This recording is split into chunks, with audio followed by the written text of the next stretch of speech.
Un accident. Un patient est grièvement blessé à la tête. Les médecins ne parviennent pas à le sauver, il est mourant. Mais quand exactement la mort intervient-elle ? En tant qu'organe de commande centrale, le cerveau est intimement lié à notre conception de la vie. Il paraît justifié de désigner l'arrêt irréversible de toutes ses fonctions sous le terme de mort cérébrale, donc comme une forme de mort. La première transplantation cardiaque au monde a été réalisée il y a 50 ans. Depuis, la mort cérébrale du patient conditionne tout prélèvement d'organes. Mais de nombreux experts s'interrogent désormais sur le bien fondé de cette procédure. La notion de mort cérébrale ne correspond à aucune réalité médicale. C'est nous qui l'avons inventée. Mais comment définir la mort ? Une question cruciale dont la réponse est lourde de conséquences. Si le concept de mort cérébrale ne correspond pas à la mort, il faudra mettre fin au prélèvement d'organes tel qu'on le pratique actuellement. Le diagnostic de mort cérébrale a-t-il été créé pour faciliter les transplantations d'organes ? Mais que sait-on au juste de cette définition de la mort ? La mort encéphalique, c'est la mort du cerveau. Et donc là, les gens ne sont pas informés en arrivant à l'hôpital. Très peu de gens connaissent la mort cérébrale.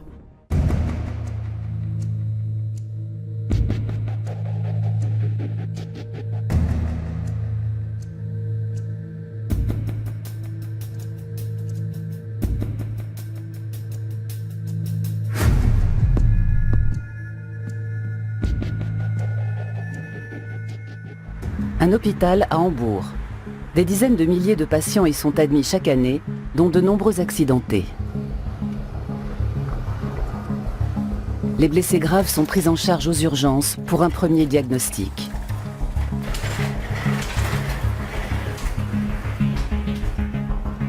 Les patients passent un scanner. Christophe Goetz est neurochirurgien. Il est chargé d'interpréter les images des traumatismes crâniens.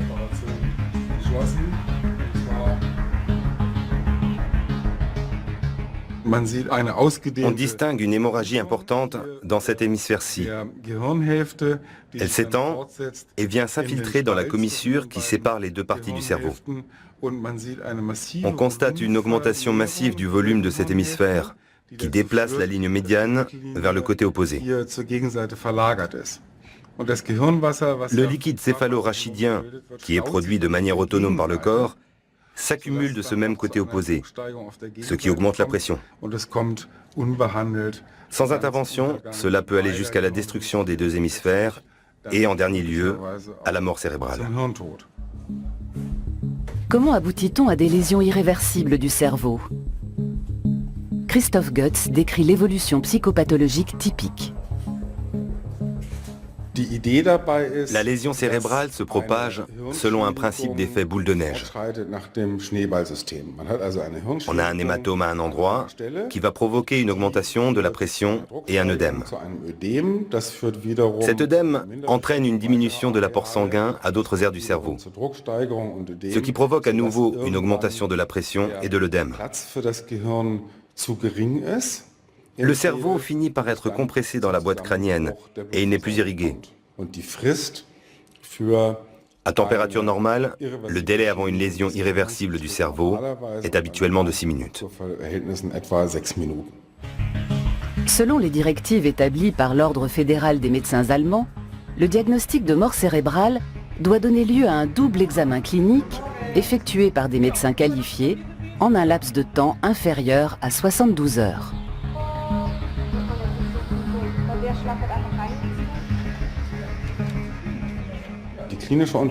Le diagnostic repose sur un certain nombre de critères cliniques. Coma profond, absence de réaction aux stimuli douloureux, absence de réflexe de la surface de l'œil, c'est-à-dire de la cornée, abolition du réflexe de toux, Abolition du réflexe oculo-vestibulaire, ce qui veut dire qu'un éventuel changement de position du corps n'est plus compensé par un mouvement des globes oculaires, et une disparition définitive de la respiration spontanée.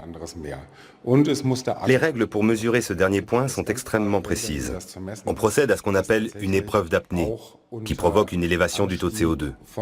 Si la respiration ne se déclenche toujours pas, c'est que le tronc cérébral n'est plus en mesure de le faire. Une image peut illustrer l'état de mort cérébrale. Prenons une personne sans signe particulier. Subitement, c'est l'accident, la chute, les blessures graves, notamment au crâne. Les médecins parviennent à stabiliser son état. La ventilation artificielle et les techniques de réanimation maintiennent sa vie suspendue à un fil.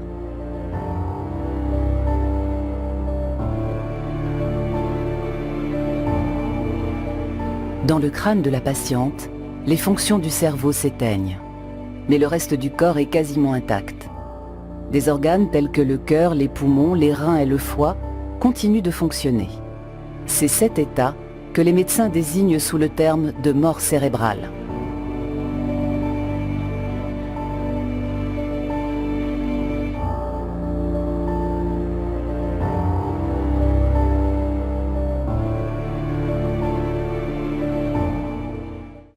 La mort cérébrale n'exclut pas la persistance de certaines réactions corporelles, comme le montre ce film pédagogique destiné au personnel médical.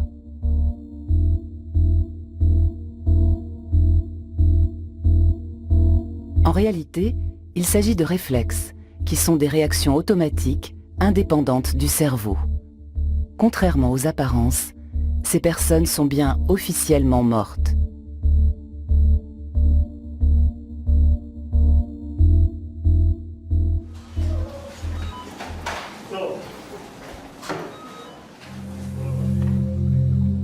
Si le consentement est établi, les procédures de réanimation sont maintenues pour que les organes continuent d'être irrigués le temps d'être prélevés.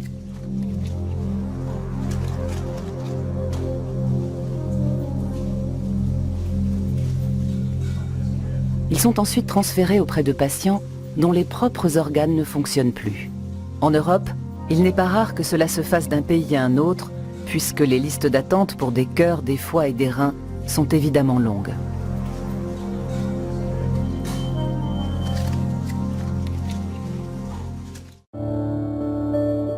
Une fois les organes sains prélevés, la réanimation est suspendue. C'est alors qu'apparaissent les signes qu'on associe habituellement à la mort d'un être humain. Arrêt cardiaque, arrêt respiratoire, rigidité cadavérique.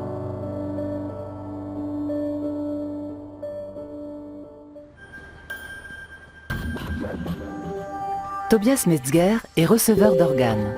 Le jeune homme de 21 ans a reçu un nouveau cœur il y a 6 ans. La transplantation l'a sauvé. Aujourd'hui, sa vie repose sur les immunosuppresseurs. Ces médicaments empêchent son corps de rejeter le nouveau cœur. Depuis l'opération, une question travaille Tobias. La personne dont il porte le cœur est-elle réellement morte ? Quand une personne est déclarée morte sur le papier, elle l'est peut-être officiellement. Mais moi, je pense que cette personne est toujours présente et capable de percevoir un certain nombre de choses. Pour moi, on est définitivement mort qu'au moment où toutes les fonctions du corps s'arrêtent. Plusieurs milliers d'organes prélevés sur des personnes en mort cérébrale sont transplantés chaque année en Europe. Les receveurs font l'objet d'un suivi médical tout au long de leur vie. Le professeur Burkhard Brozik, du centre hospitalier universitaire de Gießen, s'intéresse quant à lui aux problèmes psychologiques susceptibles d'affecter les receveurs d'organes. Si le sentiment de gratitude est réel, on décèle également toute une série d'émotions contradictoires. On constate des sentiments de culpabilité liés à l'attente d'un donneur. On parle souvent de météo favorable au don d'organes, qui correspond au retour des beaux jours, quand les motards réinvestissent les routes. C'est difficile de faire abstraction de ça quand on attend un transplant. Et forcément, ce désir qu'on ne peut s'avouer rend d'autant plus difficile l'acceptation du nouvel organe.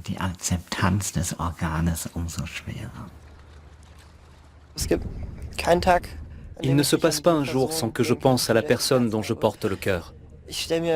Je me demande qui était cette personne, quelle était sa personnalité, et pourquoi j'ai justement son cœur à elle. Mais à ces questions, je ne peux toujours que répondre « c'est comme ça ». Mais cette personne, je l'apprécie énormément, même si je ne la connais pas. Qu'en est-il de l'identité du porteur d'un nouvel organe? Devient-on quelqu'un d'autre? Je dirais que ce cœur est à la fois le mien et celui de l'autre. C'est notre cœur, si on veut. Je le considère comme une sorte de prêt, ou plutôt de cadeau que m'a fait cette autre personne. Je vais prendre l'exemple d'une voiture. Une famille possède une seule voiture. Donc elle se partage cette voiture. De la même manière, je partage ma vie avec mon cœur. Et le cœur aussi a besoin de moi. Nous partageons quasiment une personne. Se fondre dans une nouvelle identité en accueillant l'autre en soi. Une femme, par exemple, peut recevoir les organes d'un homme. Les répercussions psychologiques sont souvent non négligeables.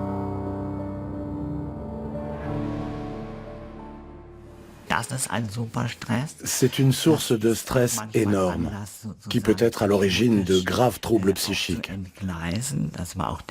C'est pour ça que la médecine psychosomatique a été très sollicitée dans les premières années de cette nouvelle spécialité chirurgicale qu'était la transplantation d'organes. Beaucoup de transplantés cardiaques ont développé des symptômes psychotiques avec hallucinations. Le nouvel organe restera toujours un corps étranger. Et d'ailleurs, il est loin de garantir au porteur l'espérance de vie habituelle d'un être humain. Erfurt, dans l'est de l'Allemagne. Journée spéciale pour promouvoir le don d'organes et la carte de donneur. Un choix juste, crucial, vital, précise le slogan de la campagne. Un lâcher de ballon organisé dans la joie et la bonne humeur symbolise les transplantations réussies. Du côté des personnalités officielles, le consensus règne sur le bien fondé des transplantations et du concept de mort cérébrale. La science nous explique que le constat de la mort cérébrale est le diagnostic le plus sûr. Après ça, il n'y a pas de retour possible à la vie. Et c'est donc aussi cette certitude dont ont besoin les gens pour faire confiance au don d'organes. Que pensent les personnes présentes du don d'organes? Sont-elles favorables aux transplantations?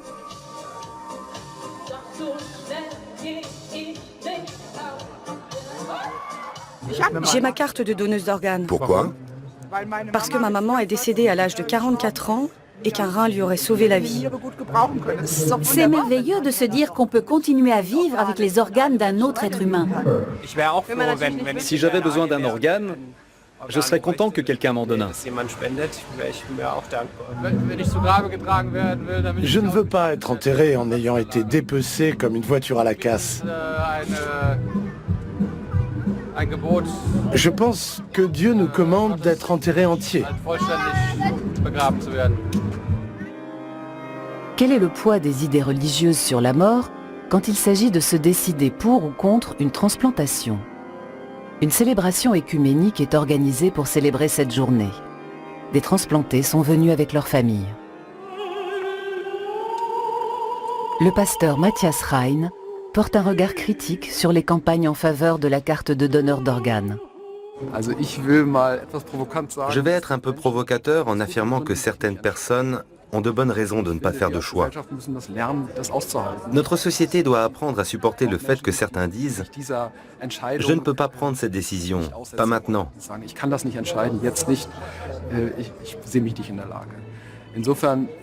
En réduisant le débat à la question de la prise de décision ou de la recherche de décision, on ignore la complexité de la situation.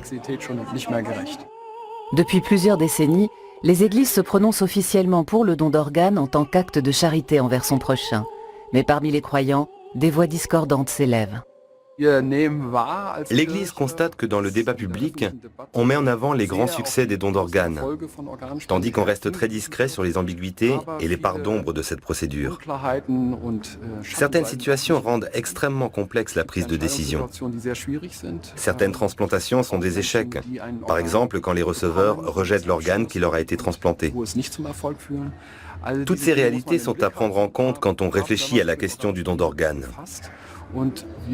Et il nous semble que l'opinion publique ne prend pas la mesure des nombreuses complications, ni de la difficulté éthique de la décision. Les époux Focke ont pris cette décision difficile en autorisant le prélèvement des organes de leur fils. C'était il y a 20 ans. Leur fils Arndt est victime d'un accident de la route. Les médecins constatent la mort cérébrale. À l'hôpital, la Fondation allemande pour le don d'organes approche les parents. Suite au second diagnostic de mort cérébrale, une coordinatrice nous a demandé « Votre fils était certainement une personne sociable ?» Comme nous avions déjà indiqué que nous autoriserions le don de ces organes, nous l'avons fait, sans avoir conscience de ce que cela voulait dire réellement. Les coordinateurs hospitaliers sont chargés de parler aux familles des patients en mort cérébrale. Leur tâche est délicate, car ils doivent aborder les différentes étapes d'une transplantation. Le timing est fondamental. À quel moment aborder la question de la mort cérébrale et celui du prélèvement des organes? Même pour un médecin, ce n'est pas facile. Ça dépend des personnes. Trouver les mots justes le moment venu, un vrai défi. C'est une situation de stress. Et certains médecins peuvent paraître froids et formels, au lieu d'être naturels. Ce n'est pas donné à tout le monde d'avoir ce type de conversation. Et certains s'y prennent mal, bien évidemment. Les médecins ont annoncé à Gebhardt et Renate Focke l'arrêt définitif des fonctions cérébrales de leur fils. Mais le couple ne s'est pas rendu compte de ce qu'impliquait réellement le diagnostic de mort cérébrale.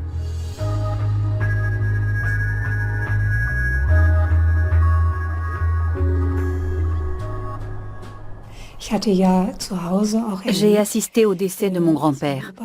Il avait un cancer en phase terminale et il a passé ses derniers jours à la maison pour qu'on puisse être à ses côtés. Il est mort en présence de toute la famille. Son cadavre a été exposé à la maison. Ce sont ces images que j'avais en tête quand je pensais à l'état de mort. À l'hôpital, nous étions en état de choc. Nous n'avons pas posé de questions. Nous ne savions pas qu'il existait une autre forme de mort. En autorisant le don des organes, le couple veut donner du sens à la mort de leur fils, mais sans connaître les détails d'une opération de prélèvement. Nous n'en avions aucune idée, pas moi en tout cas. Je ne m'étais jamais dit qu'il fallait évidemment ouvrir le corps pour prélever ses organes. Tout ça, c'est seulement venu plus tard dans mes cauchemars. Trop tard pour mon fils.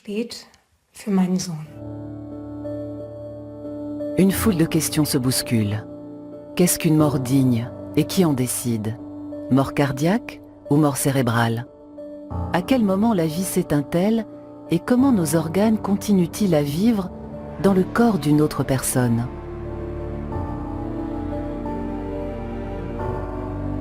Les premières transplantations remontent aux années 1950.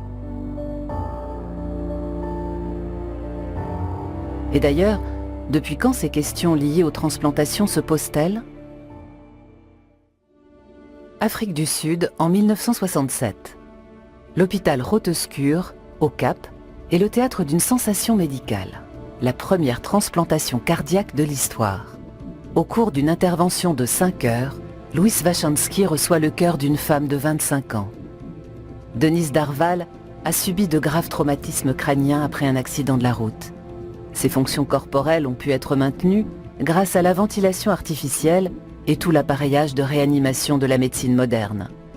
Quelques années plus tôt, elle serait morte bien avant l'intervention.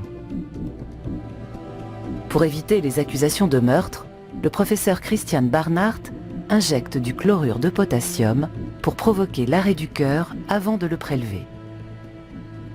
Louis Wachanski vivra 19 jours avec son nouveau cœur. En janvier 1968, Christian Barnard procède à une deuxième transplantation cardiaque. Le patient est à nouveau un homme, Philippe Bleiberg. Dans un film d'époque, le docteur détaille l'état de santé des deux receveurs avant leurs opérations respectives. Mr. Waschanski was 54 years old, a dying man. Der 54-jährige Waschkanski war ein sterbender Mann, der unter schweren Herzmuskelschäden litt.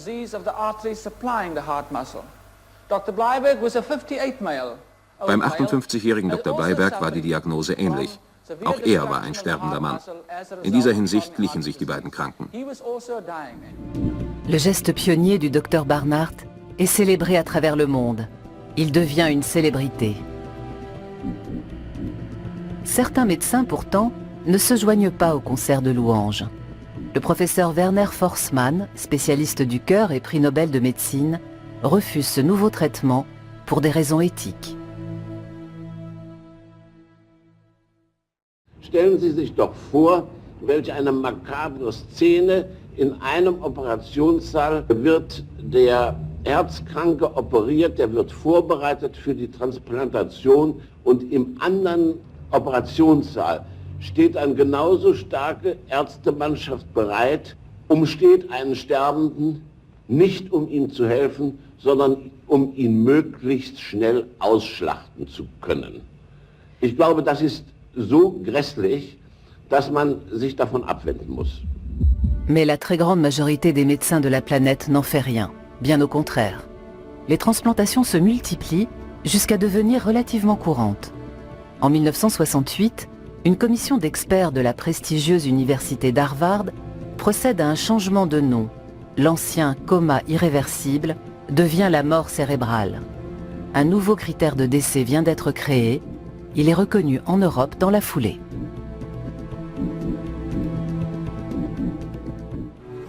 En conditionnant le don d'organes, la mort cérébrale forme depuis le cadre légal d'un secteur des plus lucratifs. Le chiffre d'affaires du marché européen de la transplantation s'élève à plusieurs centaines de millions d'euros. En Suisse, des géants pharmaceutiques comme Roche ou Novartis investissent massivement dans la recherche et le développement des immunosuppresseurs. Ces médicaments facilitent la vie des receveurs en prévenant le rejet d'organes transplantés. Un traitement coûte plusieurs milliers d'euros par an et par patient. L'Association suisse des transplantés défend les intérêts des receveurs d'organes. Pour organiser des événements comme ici l'Assemblée générale de l'association, elle bénéficie aussi de dons de l'industrie pharmaceutique. Nous sommes reconnaissants pour chaque franc de nos donateurs. Nous sommes financés par les contributions des membres, les dons et aussi par le sponsoring. Je le répète, chaque franc est utile pour mener à bien nos actions de lobbying, organiser des événements, couvrir les frais de déplacement du conseil d'administration, etc. En 2 ans, l'association a récolté 60 000 francs suisses en contribution. Durant cette même période, l'industrie pharmaceutique a donné 20 000 francs suisses.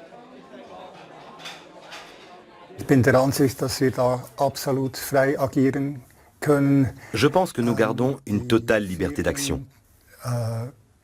Nous signons des contrats avec les firmes pharmaceutiques, surtout les grandes, qui leur interdisent de s'immiscer dans nos activités et qui nous laissent maîtres de nos choix d'orientation.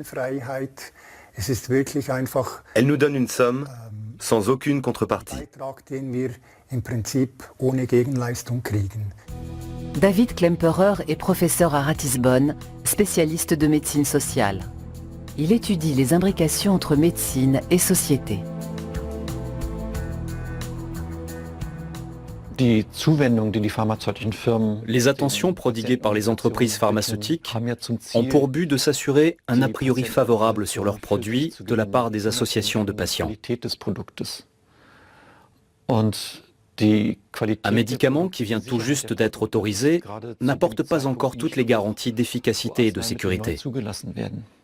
On ne sait pas grand-chose de ses effets désirés et surtout indésirables. Le danger, c'est que l'industrie s'attire la bienveillance des associations. Cela peut fausser la capacité de jugement des patients et les produits risquent d'être évalués de manière plus positive qu'ils ne le mériteraient peut-être.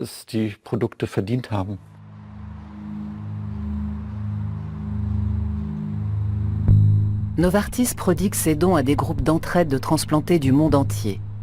Nous avons demandé à l'entreprise si elle y voyait un conflit d'intérêts. Voici la réponse de Novartis. Dans tous nos contacts avec des groupes de patients, nous nous imposons en outre d'agir de manière éthique et transparente et de respecter l'intégrité du groupe de patients. L'entreprise Roche donne elle aussi de l'argent aux associations de patients. À la question de savoir si cela est correct éthiquement parlant, on nous répond. Tous les partenariats entre les organisations de patients et les laboratoires pharmaceutiques doivent être fondés sur le respect mutuel, cependant que les avis et les décisions des deux parties doivent avoir la même valeur.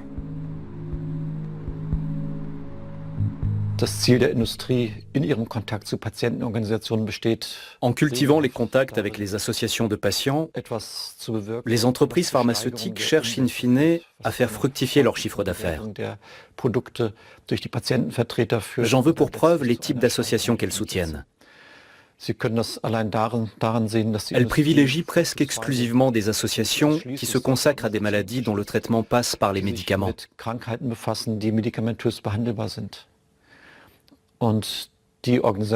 Elle montre moins d'empressement pour des associations de patients touchés par des maladies sans traitement médicamenteux.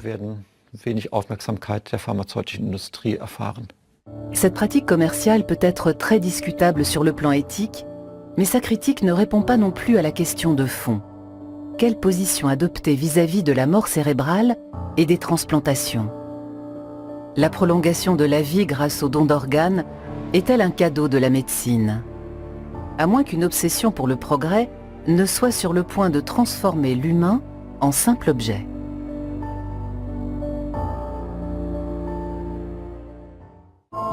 Dans la communauté scientifique, les débats font rage. Quand peut-on considérer qu'un être humain est mort et quelles sont les implications d'un tel constat? À l'université d'Harvard, là où la mort cérébrale a été définie il y a 50 ans, ce même concept est aujourd'hui étrillé par certains. Le professeur Robert Truog est pédiatre, anesthésiste et directeur du Centre de bioéthique d'Harvard. Défenseur du don d'organes, il interroge néanmoins le concept fondateur de la mort cérébrale. Le problème avec la mort cérébrale, en tout cas telle qu'elle est généralement présentée au grand public, c'est cette frontière arbitraire qu'on trace. C'est soit la vie, soit la mort. Et on explique qu'il s'agit d'une donnée scientifique irréfutable. Mais c'est faux. La mort cérébrale n'est pas un diagnostic médical, mais une construction sociale. Il est nécessaire de se mettre d'accord sur la notion de mort. Si on entend par mort un corps froid, bleui, rigide et prêt à être enterré, alors les patients en mort cérébrale ne sont pas morts. Ils peuvent rester dans cet état pendant des années. On a suffisamment de cas qui l'attestent. Mais si on assimile à la mort un état d'inconscience irréversible, alors une personne en mort cérébrale est bien décédée. Mais je doute que ce soit à ça que pense la majorité des gens quand ils parlent de la mort. Nous devons donc absolument être plus clairs et plus précis vis-à-vis du grand public. Le professeur Truog s'est penché sur un cas qui suscite la controverse aux États-Unis. Une jeune fille a été déclarée en mort cérébrale après une opération des amygdales qui a mal tourné. Ce cas a bouleversé le débat autour de la mort cérébrale aux États-Unis. Immédiatement après l'accident, des bioéthiciens sont montés au créneau pour déclarer que c'était de la folie de la maintenir en vie, que son corps allait se décomposer puisqu'elle était morte. Leurs déclarations ont été largement médiatisées, sauf qu'elles se sont avérées inexactes. Son corps ne s'est pas putréfié, bien au contraire. Il se porte même relativement bien. Ce cas montre bien les malentendus qui règnent autour de la question de la mort cérébrale. Les mouvements bien réels de la jeune fille sont régulièrement documentés par ses parents sur Internet.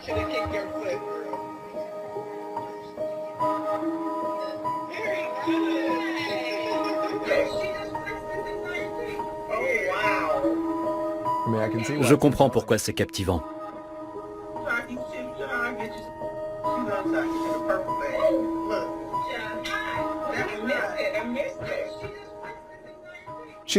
Elle est très exposée aux pneumonies et à d'autres affections.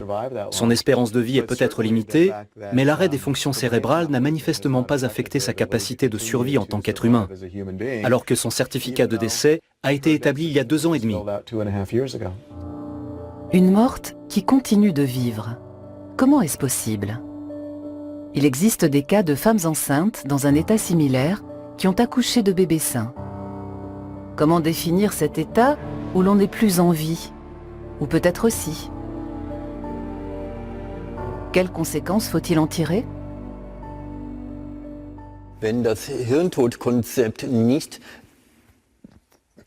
Si le concept de mort cérébrale ne recouvre pas la mort d'un être humain, c'est-à-dire que si ce diagnostic ne permet pas de le considérer comme mort, les conséquences pourraient être dramatiques. Il faudrait suspendre la procédure du don d'organes telle qu'elle est actuellement en place. Il deviendrait hors de question de procéder à des prélèvements d'organes, puisqu'il pourrait justement entraîner la mort du donneur. Comment en est-on venu à se référer à l'activité cérébrale pour déterminer si un être humain est mort ou vivant?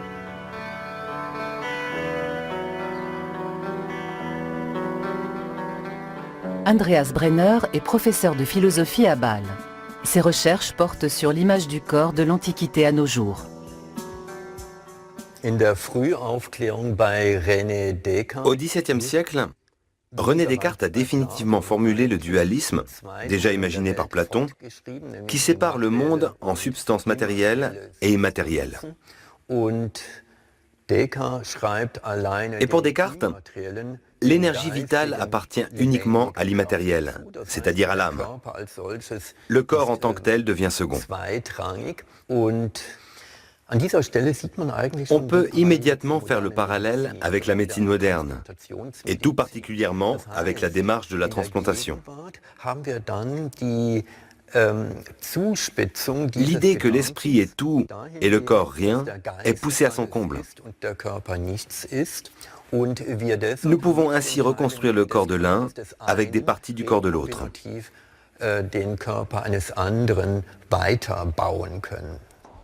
La mort cérébrale transforme l'être humain en objet, dont la médecine se sert pour la transplantation des organes.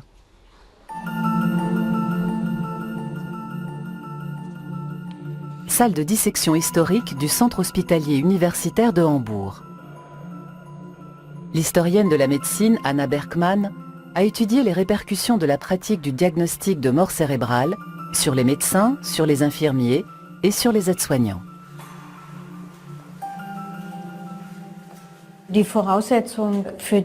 L'examen clinique de la mort cérébrale comporte une forme de violence. De ce fait, il exige de la part du praticien une sorte de détachement, une absence d'empathie, sans quoi il ne pourrait pas être capable de piquer la racine du nez d'une personne dans le coma, et donc sans défense, de lui injecter de l'eau froide dans les oreilles, de le pincer, bref, de procéder à tous ces gestes nécessaires à l'établissement du diagnostic de mort cérébrale.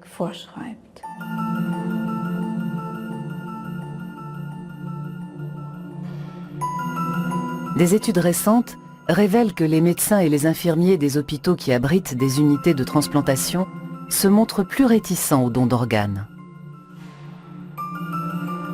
Le malaise lié à la transplantation s'explique aussi par l'histoire de la médecine.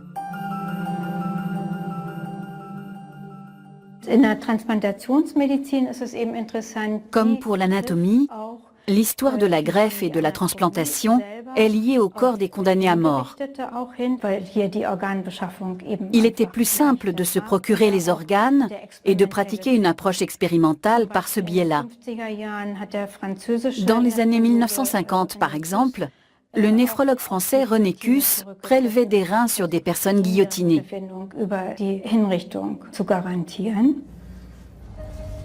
En France, la campagne de sensibilisation au don d'organes passe par un spot qui aborde le sujet de manière frontale et provocatrice.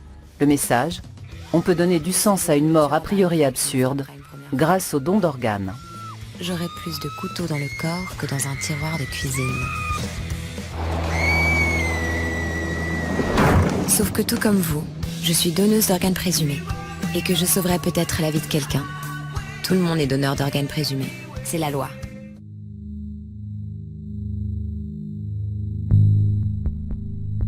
En Europe, le cadre légal du don d'organes varie d'un pays à l'autre.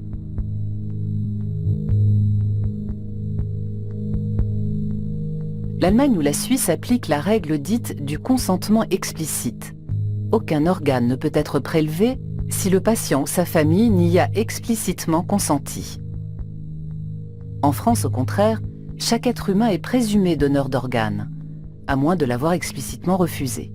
C'est la règle du consentement présumé. Le médecin et député Jean-Louis Touraine est l'auteur d'un amendement qui visait à renforcer le principe du consentement présumé. Il milite depuis des années pour un changement de loi qui permettrait d'augmenter le nombre d'organes disponibles. Pour défendre son point de vue, il n'hésite pas à aller à la rencontre des gens. Tous ceux que je rencontre, moi, sont plutôt des gens qui sont favorables, qui sont solidaires. On a une population qui, généralement, n'est ni surprise ni antagoniste. Et je pense que cette évolution a été importante dans les 2 dernières années, depuis que la discussion s'est faite à l'Assemblée nationale. Les journaux, les médias, les télévisions en ont parlé. Et donc, cela a amené à un niveau de compréhension bien meilleur dans la population. Pour ou contre le don d'organes, la décision revient à chacun. Mais qui décide à la place de ceux qui ne veulent pas se décider? L'État ou la famille?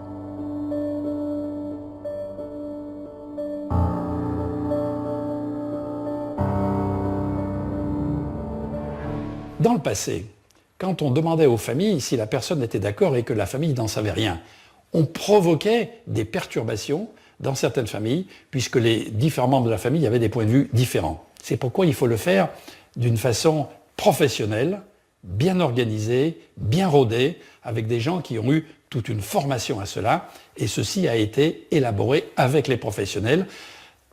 La philosophie étant que si dans ces familles, il n'y a pas la possibilité de démontrer que la personne était contre, eh bien, la loi française prévoit le prélèvement.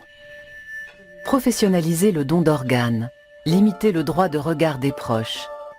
Comment cela se répercute-t-il sur le terrain? Sophie Marion est infirmière et chargée d'accompagner les familles de patients en mort cérébrale.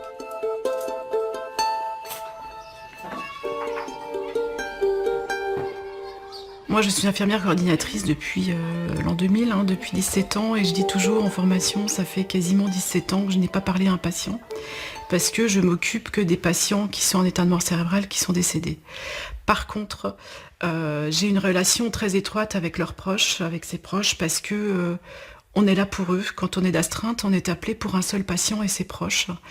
Et c'est une facette qui n'est pas toujours facile à comprendre de l'extérieur. Comment tu fais pour t'occuper des patients décédés? Les familles sont dans le chaos. On leur a annoncé le décès, on a parlé du prélèvement d'organes. Et à côté de ça, ils ont un courage immense à nous répondre à nos questions, à être présents, à dire oui ou à dire non au don d'organes, peu importe. Mais c'est une leçon de vie à chaque fois et moi je grandis à chaque prise en charge, quoi. Sophie Marion travaille au centre hospitalier universitaire de Dijon. Le dialogue avec les familles lui apparaît d'autant plus difficile qu'il lui est interdit de laisser planer un doute sur l'issue de la consultation. En France, le cadre légal restreint la marge d'action et peut être source de souffrance supplémentaire pour les proches. On est là pour le défunt, pour ses proches, et on n'est pas là pour les futurs greffés. Pour l'instant, on n'en est pas là. Moi, j'ai pas de solution à part amener effectivement la loi à ce moment-là. On fait, à un moment donné, on l'amène, on leur dit voilà, c'est la loi, c'est comme ça, pas de manière frontale. Mais c'est pas facile, c'est pas si simple que ça. La première version de la loi prévoyait un très net renforcement du consentement présumé. Seule une inscription préalable au registre national des refus aurait alors permis de s'opposer au prélèvement d'organes. La méfiance, elle est venue du premier jet de l'amendement.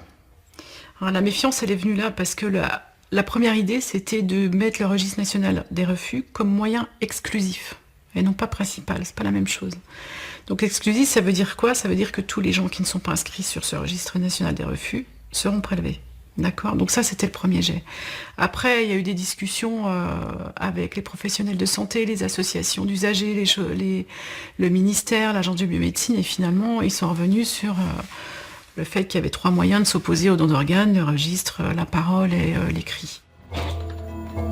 Indépendamment des applications concrètes du consentement présumé, que penser d'une loi qui donne aux médecins le pouvoir de prélever des organes sur des êtres humains sans leur consentement explicite?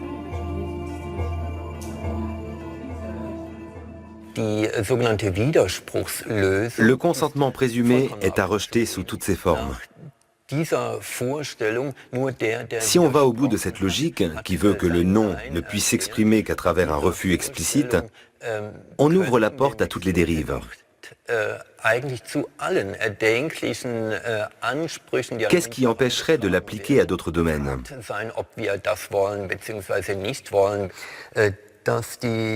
Je vais employer un terme qui est certainement dur, mais je pense mérité. Pour moi, ce que la médecine fait ici relève de la combine. Et elle n'en sort pas grandie. Cela représente une forme d'ingérence dans l'intégrité humaine. Et c'est un terrain sur lequel la médecine, tout particulièrement, ne devrait pas s'aventurer. Les chiffres semblent confirmer l'efficacité du consentement présumé. En France, la moyenne annuelle de donneurs est de 26 pour 1 million d'habitants. Les choses sont différentes en Suisse, où le consentement présumé n'existe pas. Les donneurs y sont pour moitié moins nombreux. La situation est encore plus critique en Allemagne, où le nombre de donneurs d'organes ne cesse de baisser depuis 10 ans. 10 habitants sur 1 million y donnent en moyenne leurs organes suite à une mort cérébrale. Mais ce chiffre reste encore largement supérieur à la moyenne japonaise, où seulement 1 habitant sur 1 million donne ses organes. Pourquoi le Japon compte-t-il si peu de donneurs d'organes? Quelle place la vie et la mort occupent-elles dans leur imaginaire?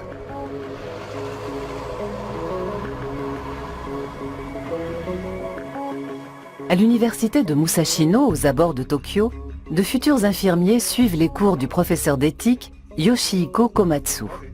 Les cours abordent aussi la question du don d'organes. Que signifie la mort cérébrale pour ces jeunes femmes? Je pense que la mort cérébrale ne signifie pas que la personne est décédée, parce qu'il faut que l'organe soit encore en vie pour procéder à une transplantation. Le cœur bat encore. Le corps est encore chaud. Mais il n'y a plus de rire. La personne ne se réveillera plus jamais. Je ne pourrais pas donner mon accord pour qu'on ouvre quelqu'un qui serait dans cet état. Ce serait une décision trop difficile à prendre.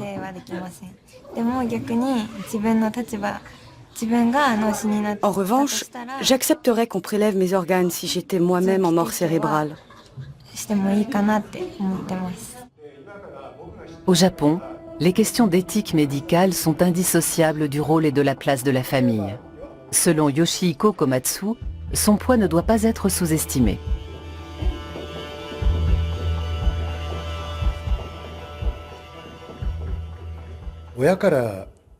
Au Japon, nous considérons que notre corps nous a été offert par notre famille. Nous allons donc tout faire pour que ce corps reste entier. Pour le dire autrement, le concept d'amour du prochain, dans le sens où le prochain peut aussi être un étranger, n'existe pas au Japon. Bien sûr, on y respecte l'autre, mais on appartient en premier lieu à sa famille.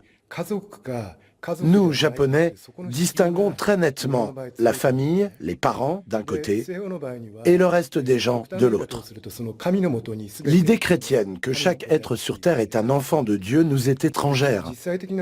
Nous faisons une distinction nette entre les membres de la famille et ceux qui n'en font pas partie. Selon Yoshihiko Komatsu, la notion même de don d'organes est typiquement occidentale. La conception de l'être humain n'est pas la même au Japon qu'en Europe. Les similitudes ne sont que superficielles et elles cachent des modes de pensée souvent très différents. La science et la technologie occidentale ont commencé à être importées à l'ère Meiji à la fin du 19e siècle. Mais on s'est contenté de reprendre la technique à notre compte, sans réfléchir aux idées qu'il y avait derrière. C'est exactement ce qui s'est passé dans le domaine de la transplantation. On a repris le procédé médical, mais sans s'intéresser à la philosophie qui le sous-tendait. Une technologie occidentale artificiellement plaquée sur la vision du monde japonaise, et l'on comprend pourquoi le don d'organes reste mal accepté au Japon, malgré les incitations légales.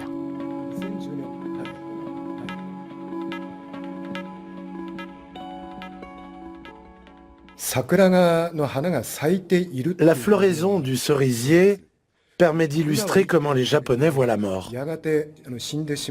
Au moment même du bourgeonnement, on a déjà conscience que les pétales vont rapidement tomber et s'éparpiller dans les airs. La vie, c'est ce qui se passe entre les deux.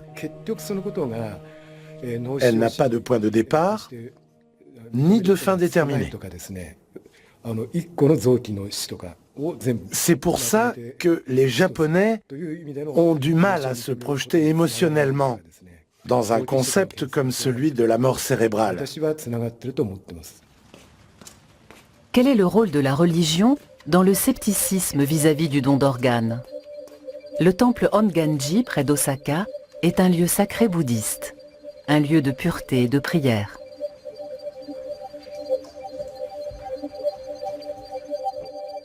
Osamu Kobe est moine. La notion de mort cérébrale lui est étrangère. Même en ayant besoin d'une assistance respiratoire, un être qui respire ne peut pas être considéré comme une personne morte.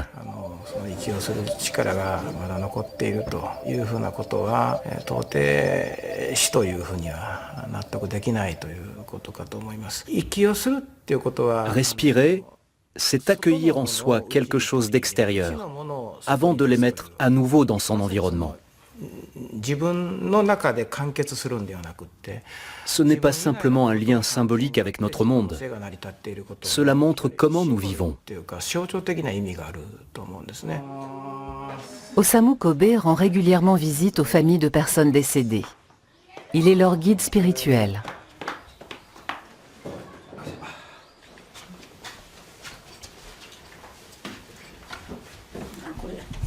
Pour qu'un don d'organes soit légal au Japon, il faut que le futur donneur, mais aussi sa famille, ait consenti au prélèvement.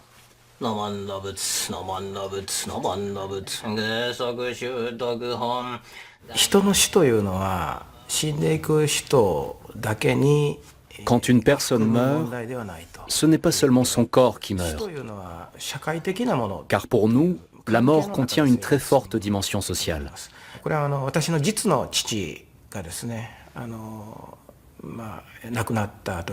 Mon père est mort à 49 ans.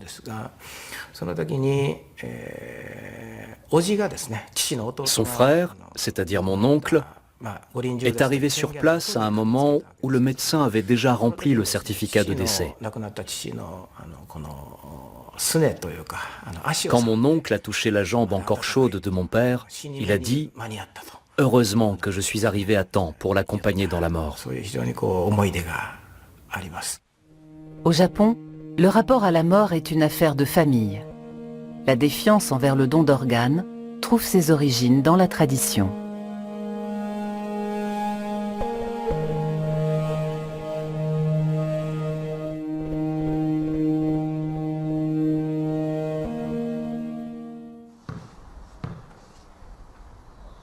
Avec son nouveau cœur, Tobias Metzger veut vivre comme les autres jeunes gens de son âge, expérimenter, essayer.